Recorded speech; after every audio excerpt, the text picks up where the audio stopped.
Yeah, good morning, everybody. Happy Friday. I was hiking with my wife yesterday, and I realized we only have 2 more Fridays. That's kind of scary. How did this year go by so fast? Okay, I have no idea. The only thing I keep saying is, time flies when you're doing math. Anyway, here's the warm up. Okay, I'm going to zoom in. That's what it looks like if you want to pause it there. But I'm going to go ahead and zoom in and let you copy the top half, then bottom half. Okay, so that top half looks like that. Let me focus a little bit, turn that light on, see if that helps.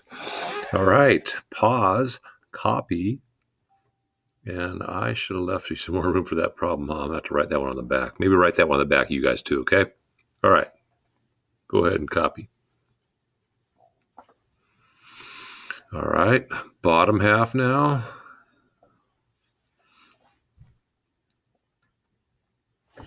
Okay, let's do this. What two numbers have a product of 33 and a sum of 14? 14, right?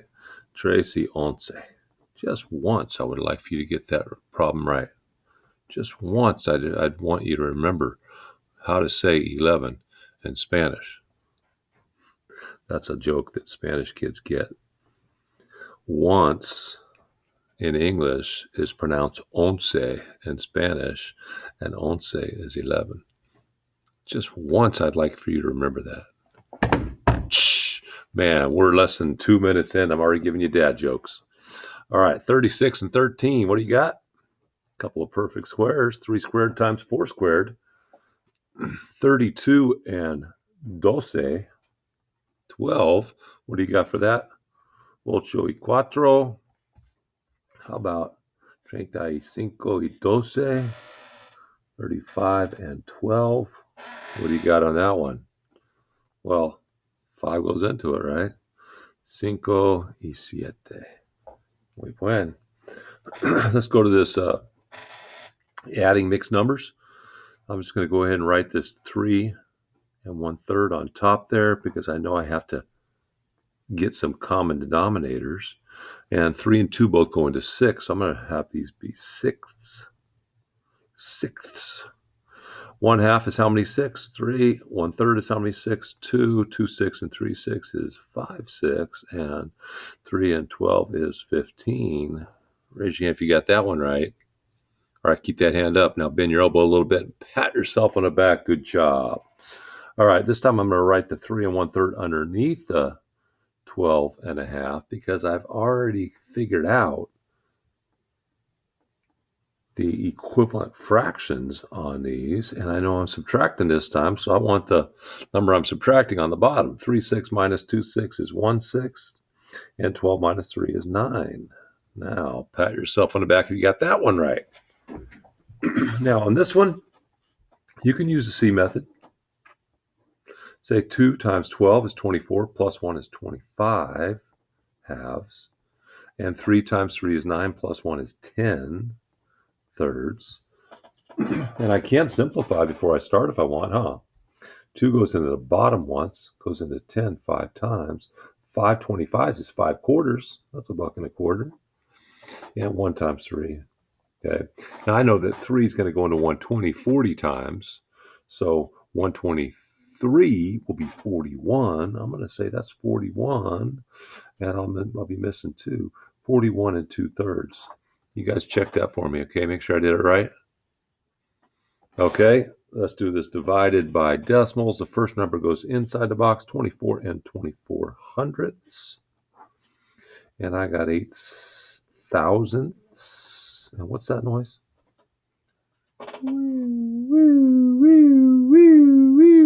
The math police are coming to get us. Uh-oh. How can we avoid getting busted by the math police? Well, you should not fear the police if you are obeying the law. Let's obey the law here. Make sure we're obeying the law here. So what do? Do not divide with the decimal out here. Get rid of it. How do I get rid of it? I move it over to the right, then I don't need it. So in order to get rid of the decimal outside the box here, I got to move it over 3 scoops. Okay. Now, Tanner got 3 scoops of ice cream. What does Tater get? What are you talking about, Mr. Daniel? Well, Tanner's class knows.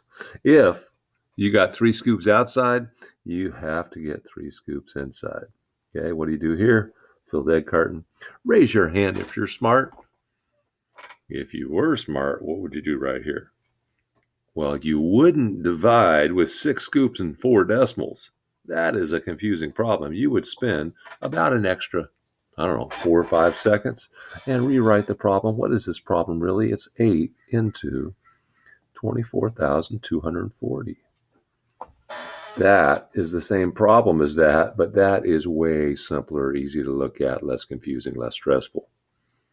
8 goes into 24 3 times. Write down the next number. 8 will not fit into 2. I got to put a 0 up there. 0 times 8 is 0. Subtract, write down the next number, and 8 goes into 24 3 times again. I'm going to end up with one more 0. So 3,030 is my answer there. Same idea when we go do this one. We have the first number inside the box, the second number outside the box. Woo, woo, woo, woo. Watch out for those math police.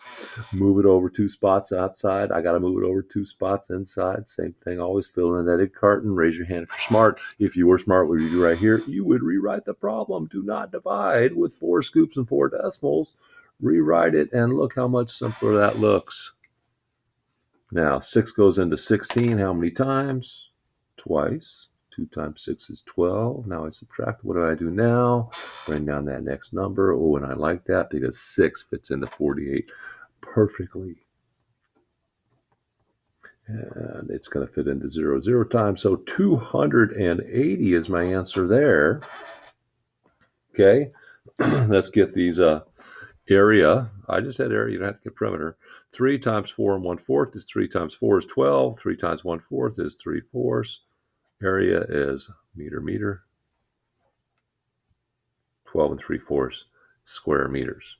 Okay. Now, if I wanted the perimeter, this would be 6 plus 6 plus 6 plus 6, or shortcut 4 times 6, 24 inches. That's the perimeter. But I don't need the perimeter. I need the area. So I have to do the base times the height. And that's going to be 5.3 inches times 6. 6 times 5 is 30. 6 times 0.3 is 1.8. So that should be 31.8. Let's just make sure. Pretend it's 53. Multiply. 6 times 3 is 18. And 6 times 5 is 30 plus 1, 31. But that was not 53. It was 5.3. I had to move it over once to pretend it was 53. So I have to move it back once in my answer. And yes, it is 31.8. What are my units? Square units for area. Okay, so square inches in that case. Now, 7 plus 8 plus 9 is going to be the perimeter. I don't need the perimeter. I need the area. Remember, a triangle is 1/2 times the base times the height. Okay, now I can go 6 times 9, get 54, and take that half of that. But since 6 is even, I'm going to take half of 6, 3, and go 3 times 9, 27, and my area is going to be 27 square feet. And again, how did I do that? 1/2 times 9 times 6. I did the half times 6 first because I can put those in any order I want if I multiply a bunch of numbers, right? Then half of 6 is 3. 3 times 9 is 27. Okay, for the trapezoid, I don't care about that. If I'm getting the area, I care about the top and the bottom and the height. And remember, if I did the top times the height, then it's like this rectangle. That's not big enough. It's not including all this or all this. If I did the bottom times the height, then that's like this rectangle. It's all this and all this is too much. I need something in the middle. In the middle of two numbers is the median or mean of two numbers. It's the mean and the median are the same when you're talking two numbers. Okay, so what's the middle with 25 and 45? Well, hopefully you said 35. If you didn't, you added 25 plus 45, and you got 70, and then you divided by 2, and you got 35. 35 times 8 is 8 30s, 240, 8 5s, 40. And that's going to be 280 square centimeters. How's that? Okay, let's do this big problem on the back here. 16 squared minus square root of 49 times 2 cubed in parentheses. What's that backslash mean again? Backslash means divide. Square root of 400 minus 99 over the square root of 81. Now, what do I do first in a big problem like this? I do parentheses. Remember, the parentheses takes cuts in front of everything. They could be normal, they could be fancy, and they could be the big old brackets like that. But they go first. So let's do it. Inside that, I have to remember I have exponents and square roots go next. After that, I'm going to multiply and divide, or divide and multiply from left to right. The last thing I do in all these problems is subtract and add. And again, that's also from left to right. If I have subtracting and adding, whichever one lined up first goes first.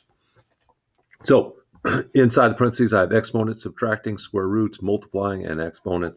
I'm going to do my exponents and square roots first. 16 squared, 256. What is the square root of 49? 7. What is 2 to the third power? It's not 6. 2 times 2 times 2 is 8. Now, do not subtract this before I multiply. Multiply before you subtract. What is the product of 7 and 8? 56. And now you're glad that you did that first, huh? Because what is the difference between 256 and 56? Nice even 200. Now, the square root of 400 is not 200. It is 20. And what is the square root of 81? 9. What is the quotient of 99 over 9? Just once, I'd like you to get that right answer. Now, do not subtract that 11 before I divide. Remember, divide before you, right? Now, 20 into 200 goes 10 times. And what is the difference between 10 and 11? Uh-oh. I only have 10. I took away 11. -1 is my answer there. Okay? Now, just like yesterday, I'm going to pause this, stop this video. This video is going to be separate from this video. This is the challenge. Okay? Only kids who really want the challenge go and watch that second video. I dare you. In fact, I triple dog dare you. All right. Either way, hope you have a great weekend. We're going to see you on Monday for our last Monday of the year. Yeah, the last week, Monday's a holiday. All right. We will see you